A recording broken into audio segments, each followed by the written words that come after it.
दोन व्हिडिओ मी एवढ्यासाठीच दाखवले, तिसरा देखील माझ्याकडे आहे, पण तो तुम्हाला सगळ्यांना माहिती आहे.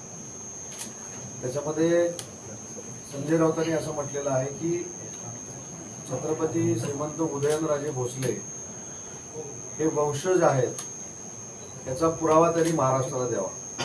हे वक्तव्य आपल्या सगळ्यांना माहिती असेल, ती क्लिप दाखवायची की आवश्यकता नाही. त्याच्यामध्ये छत्रपती संभाजीराजांनी सांगितले की ड्राफ्ट बनवला गेला आणि त्याच्यातले काही शब्द मी आपल्याला सांगू शकत नाही, ते मी तुम्हाला आज सांगणार. त्या ड्राफ्टमध्ये माझ्याकडनं असं लिहून घेण्यात आलेलं होतं की ज्यावेळी राज्यसभेची खासदारकी ही छत्रपती संभाजीराजांना दिली जाईल, त्यावेळी ते एक शिवसैनिक म्हणून ग्रामपंचायतीच्या निवडणुकीपासून खासदारकीच्या निवडणुकीपर्यंत शिवसेना पक्षाचा प्रचार करते. दुसरा मुद्दा त्याच्यातला असा होता की संभाजीराजे जरी छत्रपती शिवाजी महाराजांचे वंशज असतील तरी देखील सभागृह आणि सभागृहाच्या बाहेर शिवसेनेचेच पक्षाचे काम ते करतील आणि शिवसेनेचा पक्षादेश हा छत्रपती संभाजीराजांना बंधनकारक राहील. तिसरा मुद्दा असा होता, छत्रपती संभाजीराजेंनी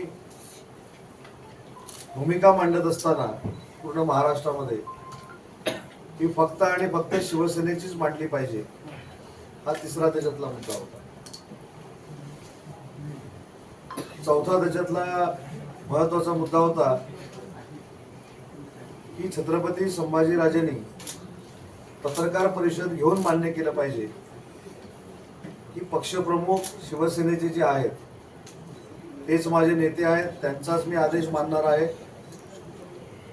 आणि या सगळ्या कंडिशन नंतर जे आता संभाजीराजे म्हणाले की मी काही बदल करायला सांगितले, त्यातला महत्वाचा बदल हा होता की कुठच्याही पक्षामध्ये जरी काम करण्याचा निर्णय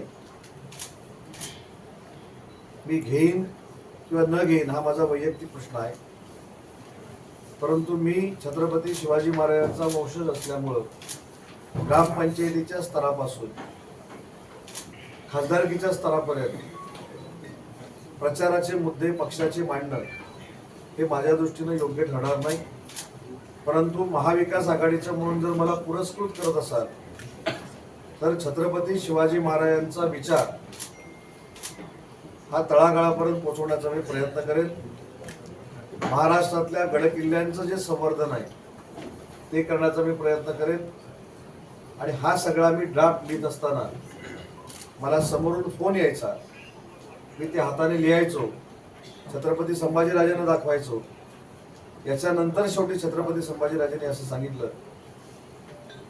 की राज्यसभेची निवडणूक आहे, मला तिकीट मिळणं आवश्यक आहे किंवा नाही हा नंतरचा प्रश्न आहे, पण माझ्यासारख्या व्यक्तीची ज्या पद्धतीनं तुम्ही अवहेलना करताय ही मला मान्य नाही. त्याच्यामुळे तुम्हाला मला जर तिकीट द्यायचं असेल तर ज्या ठिकाणी मी राहिला आहे त्या ठिकाणी तुम्ही यावं. आणि छत्रपती संभाजीराजे माझ्या घरातून उठून निघून गेले शासकीय बंगल्यातून.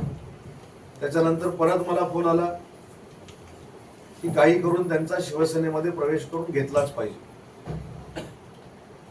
छत्रपती संभाजीराजे छत्रपतींच्या वंशातले असल्यामुळं ते शिवसेनेमध्ये असले पाहिजेत. आणि असं वाक्य होतं, एखादा तरी छत्रपती आपल्या पक्षात पाहिजे. म्हणून मी जे संभाजीराजे म्हणाले ते एक मंत्री होते, मी स्नेही म्हणाले ते मिलिंद नार्वेकर, आणि एक खासदार म्हणाले ते खासदार अनिल देसाई, हे आम्ही ओबेरॉय हॉटेलला गेलो. ओबेरॉय हॉटेलला गेल्यानंतर डायरेक्ट, मला ही कल्पना देखील नव्हती, डायरेक्ट असं सांगण्यात आलं की तुम्हाला जर राज्यसभेचं तिकीट पाहिजे असेल तर या ड्राफ्टवर तुम्ही लिहिलं पाहिजे की तुम्ही शिवसेनेमध्ये प्रवेश करताय, शिवसेनेची ध्येय धोरणं तुम्हाला पटलेली आहे आणि शिवसेनेच्या पक्षाची पावती तुम्ही फाडणार आहे. हा मला देखील धक्का होता आणि संभाजीराजांना देखील धक्का होता. आणि तिथं जी एक चर्चा झाली ती आपल्या दृष्टीनं अतिशय सगळ्यांच्या महत्वाची आहे. छत्रपती संभाजीराजेंनी खासदार अनिल देसाईंना विचारलं की राज्यसभेची उमेदवारी ही मी घ्यावी म्हणून सगळ्यात दिल्लीला पहिल्यांदा मला कोण भेटलं. त्याच्यावर खासदार अनिल देसाईंनी सांगितले की मी स्वतः भेटलो. स्वतः भेटल्यानंतर तुम्हाला विनंती केली. विनंती केल्यानंतर पक्षप्रमुखांना भेटण्याचा निर्णय झाला, ज्याचा उल्लेख संभाजीराजेंनी त्या ठिकाणी केलाय. तिथे देखील संभाजीराजेंना पक्षामध्ये प्रवेश करण्याची ऑफर देण्यात आली. दुसरी जी आपण क्लिप बघितलेली, व्हिडिओ बघितलेला आहे, त्याच्यामध्ये तर पूर्ण घराण्याचा अपमान केलेला आहे. या गादीबद्दल ज्यांना आता पुळका आलाय, ज्या पद्धतीनं समोरचे अपमान करतायत म्हणून पत्रकार परिषद आपल्याकडे घेत आहेत, त्यांचं वाक्य काय? छत्रपती श्रीमंत उदयनराजे भोसले हे छत्रपती घराण्याचे आहेत, वंशज, हा पुरावा त्यांनी द्यावा. म्हणजे किती सरड्यासारखे रंग बदलत आहेत हे कोल्हापूरवासियांनी देखील समजून घेतलं पाहिजे. आणि ज्या छत्रपती संभाजीराजांचा अपमान याच लोकांनी केला, तेच आज महाविकास आघाडीचे नेते कोल्हापूरमध्ये येऊन त्या संपूर्ण गादीचा आम्हाला अभिमान आहे, या संपूर्ण गादीचा आम्हाला म्हणजे आम्ही त्याचा मान राखतो, हे पत्रकार परिषद घेऊन भाषणामध्ये बोलायला लागलेले आहे. आणि सगळ्यात दुर्दैवाची बाब होती की ज्या पद्धतीनं ड्राफ्ट लिहिला जात होता, 3 तास मी लिहित होतो, 3 तास. कॉलेजमधनं बाहेर पडल्यानंतर सगळ्यात जास्त मी लिहिलेलं असेल तर त्यावेळी लिहिलं असेल, इतकं लिहिलं. आणि त्याच्यामध्ये जे डायलॉग चाललेले होते, माझ्या फोनवर फोन यायचा, मला सांगितलं जायचं स्पीकर फोनवर फोन टाक म्हणून सांगायचं, छत्रपतीने ते ऐकलं पाहिजे म्हणून सांगायचे. त्याच्यानंतर मला बाजूला येऊन अजून काय ड्राफ्टमध्ये ऍड केलं पाहिजे हे सांगायचे. आणि त्याच्यातला सगळ्यात महत्वाचा मुद्दा संभाजीराजे बोलले की ड्राफ्ट तयार झाल्यानंतर त्याच्यावर शिक्का मारून ते नोटरी करावं, असं देखील त्यांचं म्हणणं होतं. मला असं वाटतं की 4 दिवस अगोदरच संजय पवारांना निरोप आलेला होता की त्यांना राज्यसभेची उमेदवारी भरण्यासाठी फॉर्म भरायचा आहे, ते मला सांगण्यात आलेलं नव्हतं. परंतु राज्यसभेचा अपक्ष उमेदवारी अर्ज हा संभाजीराजेंकडनं भरला जाऊ नये शेवटच्या क्षणापर्यंत म्हणून माझी ढाल केली गेली, मला बोलत ठेवण्यात आलं. आणि 2 दिवस अगोदर जेव्हा चर्चा पूर्ण झाली म्हणून सांगितलं आणि राजे कोल्हापूरला आले, त्याच दिवशी संजय पवारांचं तिकीट जाहीर झालं. आता याचा अर्थ काय तुम्ही ठरवा. माझ्या प्रश्नाचं उत्तर राहील. व्हिडिओ दाखवला, त्या व्हिडिओमध्ये संजय राऊत असं म्हणतात मावळे आहेत म्हणून राजे आहेत आणि म्हणून आम्ही संजय पवारांना मावळे म्हणून उमेदवारी देतोय. त्याचा काय नेमका संदर्भ आहे अर्थ काय सांगता? मला असं वाटतं की अजून एक ती आता मी दाखवली नाही, आणि त्याचा मी उल्लेख केला, ते असं देखील म्हणालेले आहेत की उदयनराजे भोसले हे छत्रपती घराण्याचे वारस आहेत, याचा पुरावा देखील त्यांनी द्यावा. आता ह्याचा अर्थ काय घ्यायचा? त्यांनी पुरावा द्यावा. त्यामुळे त्यांना कधीही उदयनराजेंबद्दल किंवा कोल्हापूरच्या छत्रपती घराण्याबद्दल कधीही आपुलकी नव्हती, कधीही संवेदनशीलता नव्हती, कधीही ते भावनिक त्यांच्या बाबतीत नव्हते. आता मोठे छत्रपती उभे राहिलेले असल्यामुळं फक्त जसं मी मागे शब्दप्रयोग केला की फारच आपुलकी आहे हा दाखवण्याचा प्रयत्न आहे, म्हणून ते घरी गेले, याच्या पलीकडे दुसरं काही नाही. आपुलकी दाखवण्याचा जर प्रयत्न केला जात असेल तर महायुतीला पण ही संधी होती कोल्हापूरमध्ये. आज शाहू महाराजांना महाविकास आघाडीकडनं उमेदवारी दिलेली आहे, तर दुसरीकडे जनघराण्याचे समरजित घाटगे यांच्या नावाची पण चर्चा होती. मग महायुतीने त्यांना का तिकीट दिलं नाही लोकसभेचं? जर एवढंच वारसदार कोण आहे, त्याचबरोबर एवढी सगळी प्रकरणं जर महायुतीला समोर आणायची होती तर थेट जनघराण्यातनं उमेदवार दिला असता तर ही अटीतटीची लढत झाली नसती का? मग नाही, अटीतटीची लढतीचा प्रश्न नाही. संजय मंडलिक निवडूनच येणार आहेत, त्याची चिंता करण्याची काही आवश्यकता नाही. मुद्दा असा आहे की पक्षाला कोणाला तिकीट द्यायचं आणि कोणाला तिकीट द्यायचं नाही हा पूर्ण अधिकार आहे. पण तेच जर डायरेक्ट संजय पवारांना तिकीट देतो म्हणून 8 दिवस जर अगोदर सांगितलं असतं तर छत्रपती संभाजीराजेंची अवेलना झाली नसती ना, हा माझा मुद्दा. समरजित सिंह घाटगेंना कुठेही भाजपनं, कारण ते भाजपाचे आहे, बरोबर आहे ना, आणि तिकीट कोणाचं आहे? शिवसेनेचं आहे. त्याच्यामुळे भाजपला जर तिकीट मिळालं असतं तर कदाचित त्यांचा विचार झाला असता. पण शिवसेनेला तिकीट मिळाल्यानंतर संजय मंडलिक आमचे योग्य उमेदवार आहेत, त्यांचे वडील देखील इथं उभे होते. त्याच्यामुळे मला असं वाटतं की पक्षाच्या माध्यमातून, शिवसेनेच्या माध्यमातून धनुष्यबाणाला तिकीट द्यायचं होतं, ते आम्ही संजय मंडलिकना दिलं. समरजित सिंह घाटगे हे भाजपमध्ये काम करतात, तर ही जागा भाजपला सुटली असती तर भाजपने त्यांचा विचार केला असता असं मला वाटतं. माझ्या प्रश्नाचं उत्तर राहिलंय सामंत साहेब, माझ्या प्रश्नाचं उत्तर राहिलंय की 2.5 वर्ष झाली राज्यसभा होऊन मात्र हे सगळं सांगायला तुम्ही इतका उशीर का घेतला? कारण बंडखोरी ज्या वेळेला झाली त्यावेळेला सुद्धा तुम्ही सांगू शकला असता, आणि ज्या वेळेला शाहू महाराजांची उमेदवारी जाहीर झाली त्यानंतरही तुम्ही सांगू शकला असता. आत्ताच का वेळ आली सांगण्याची? आत्ताच माझा प्रचार चालू आहे. मुद्दा असा आहे की मी पण राजकीय एथिक्स पाळतो, पण ते सगळ्यांनीच पाळले पाहिजे. ज्यावेळी तुम्ही घरी जाऊन सांगता की तुमच्याबद्दल आम्हाला नितांत आदर आहे आणि तशा पद्धतीचं वातावरण कोल्हापूरमध्ये पसरवण्याचा प्रयत्न करता किंवा तसा संदेश पाठवण्याचा प्रयत्न करता, मग माझी पक्ष म्हणून जबाबदारी नाही की ज्या ठिकाणी छत्रपती संभाजीराजांना 2दा-3दा मंत्री म्हणून उल्लेख केलेला आहे तो मी मंत्री आहे आणि माझ्या शासकीय बंगल्यावर नक्की काय घडलं ते मी महाराष्ट्राला सांगायचं नाही. शेवटी लोकशाही आहे. माझ्या पत्रकार परिषदेमधनं कोणी किती बोध घ्यायचा प्रत्येक जण ठरवेल. लोकशाहीमध्ये पत्रकार परिषद घेतली. पण तुमचाही अपमान केला, 3 तास तुमच्याकडून घेऊन गेले मंत्री असताना. एक मिनिट. ज्या नाही, मला छत्रपती माझं म्हणणं असं आहे की मला 3 तास यायला सांगितलं, 10 तास सांगितलं, माझं पण हस्ताक्षर मला बघता आलं, त्यांचे आभार मानतो. त्यांचे लिहिलं नव्हतं, इतके वर्ष लिहिलं नव्हतं. बसून बरं एकदा नाही, एकदा पहिला कागद फाडला, दुसरा फाडला, तिसरा फाडला, चौथ्यांदा पण राजाने सांगितलं आता बस.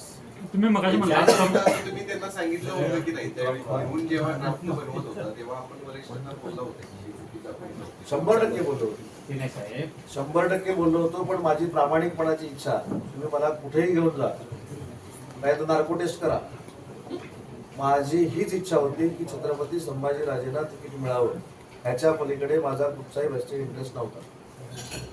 कारण माझे त्यांच्याशी असलेले जिव्हाळ्याचे संबंध आणि त्यांनी केलेलं गड किल्ल्यासाठी काम, रायगड प्राधिकरणाचे अध्यक्ष असताना करत असलेलं काम, विजयदुर्ग किल्ला ज्यावेळी ढासळला त्यावेळी त्यांनी तिथे येऊन केलेली आम्हाला मदत, मी त्यावेळी सिंधुदुर्ग जिल्ह्याचा पालकमंत्री होतो आणि मी ज्यावेळी त्यांच्याबरोबर चर्चा केली त्यावेळी गड किल्ल्याचं समर्थन कशा पद्धतीनं होईल हे त्यांच्याकडनं मी ऐकायचो. आणि माझं लिहिण्याचं 3 तास कारण एकच होते की कोणाच्या कोंबड्यानं का होईना पण एकदा उजाडू दे आणि छत्रपती संभाजीराजे आमचे खासदार होऊ दे, हीच माझी प्रामाणिकपणाची भावना होती. राजू शेट्टी यांच्याबाबत देखील तेच केलं असं म्हणायचंय का? कारण राजू शेट्टींनी आपला उद्धव ठाकरेंनी जो शब्द दिला होता तो ऐनवेळी बदलला, फिरवला, अशा पद्धतीचे वक्तव्य जे आहेत, त्या संदर्भात देखील ते झालं. उमेदवारी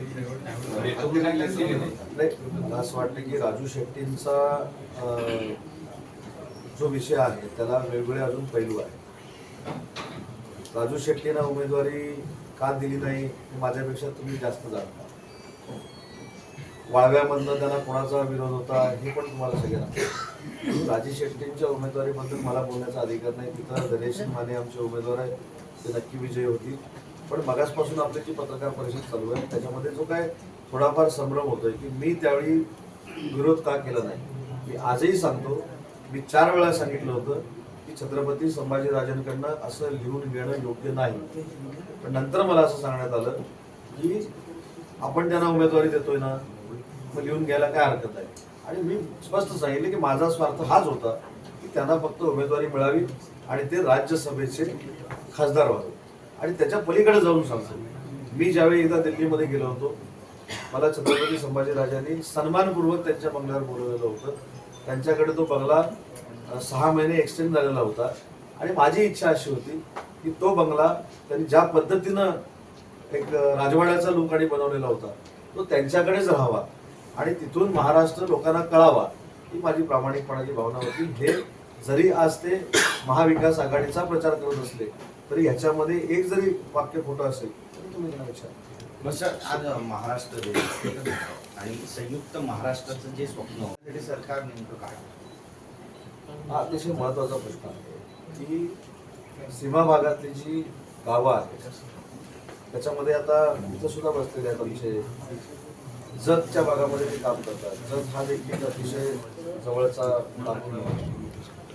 तिथली कामं असतील, विकासाची कामं असतील, सोलार सारखे प्रोजेक्ट असतील जे आपले लगतचे भाग आहेत त्यांना रोजगार उपलब्ध करून देण्यासाठी तिथली मैसाळ योजनेला 2000 कोटी रुपये दिलेले आहेत.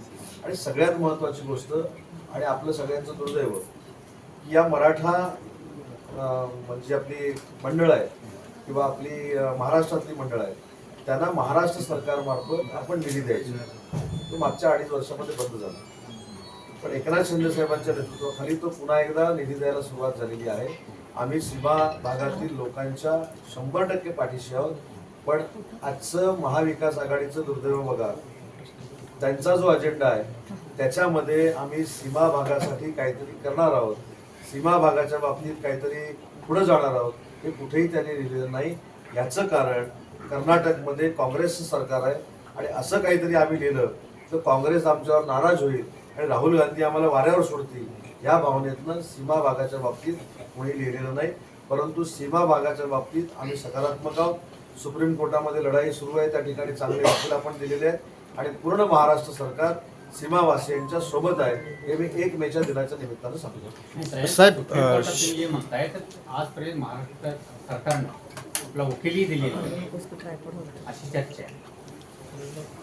ही चर्चा साहेब 2.5 वर्षामध्ये होती, पण त्याच्या पुढे जाऊन तुम्हाला सांगतो की महाराष्ट्र राज्याचा उद्योग मंत्री झाल्यानंतर ते खरं धाडसच म्हणावं लागेल. मी एक धाडस केलं आणि सीमा भागामध्ये तिथल्या मुलांना नोकरी देण्यासाठी एक फार मोठा मेळावा घेतला. 3 ते 3.5 हजार मुलं त्याला उपस्थित होती आणि 400-450 मुलांना आम्ही रोजगार देऊ शकतो. मुद्दा असा आहे की वकील दिलेला नाही याच्याशी मी अजिबात सहमत नाही. वकील दिलेले आहेत. तिथल्या सगळ्या कमिटीला असं सांगितलेलं आहे की अजून याच्यामध्ये अभ्यास असणारे वकील कोण आहेत तुम्ही सांगा, ते पण आपण देऊ. त्याच्यामुळे आपण कुठेही दुर्लक्ष केलेलं नाही. याच्या संदर्भात जे तिथले प्रमुख लीडर आहेत त्यांच्याशी देखील मुख्यमंत्र्यांशी चर्चा होते. शंभूराज देसाई आमचे समन्वयक आहेत आणि शंभूराज देसाईंबरोबर कायम चर्चा होऊन तो देखील जो काही विषय आहे तो मार्गी लावण्याच्या दृष्टीनं आम्ही प्रयत्नशील आहोत.